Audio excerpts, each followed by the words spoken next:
वेरूळमधल्या श्री कृष्णेश्वर मंदिरात मध्यरात्रीपासूनच भक्तांनी दर्शनासाठी गर्दी केली आहे। देशभरात 12 ज्योतिर्लिंगांची यात्रा केल्यानंतर जोपर्यंत कृष्णेश्वर मंदिराचं दर्शन घेत नाही तोपर्यंत यात्रा पूर्ण होत नाही अशी आख्यायिका आहे। त्यामुळे देशभरात यात्रा करणारा प्रत्येक भाविक हा कृष्णेश्वर मंदिरात दर्शन घ्यायला येतोच।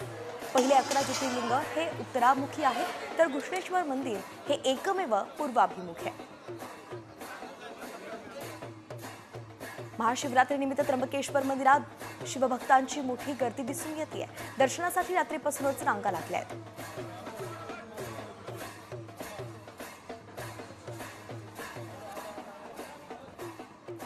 मराठवाड्यातील हिंगोली जिल्ह्यातल्या औंढा नागनाथ मंदिरात मध्यरात्रीपासूनच शिवभक्तांची गर्दी दिसून येते।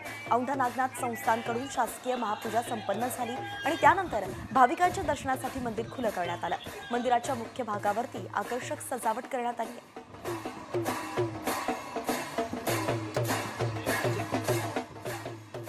महाशिवरात्रीनिमित्त बीडमधील कंकालेश्वर मंदिरालाही आकर्षक विद्युत रोषणाई दिसते। बीड शहराचं ग्रामदैवत असलेल्या कंकालेश्वर मंदिरात महाशिवरात्रीनिमित्त यात्रा असते। केवळ बीडच नाही तर विविध ठिकाणाहून भाविक या ठिकाणी दर्शनासाठी न चुकता येतात। अंबरनाथ इथल्या प्राचीन शिव मंदिरात लाखो भाविकांनी मध्यरात्रीपासून दर्शनासाठी गर्दी केली आहे। हे मंदिर प्राचीन असून 5 ते 6 लाख भाविक इथे दर्शनासाठी येतात। उल्हासनगर आणि अंबरनाथच्या मध्यावरती मोठी यात्राही सुरू झाली आहे।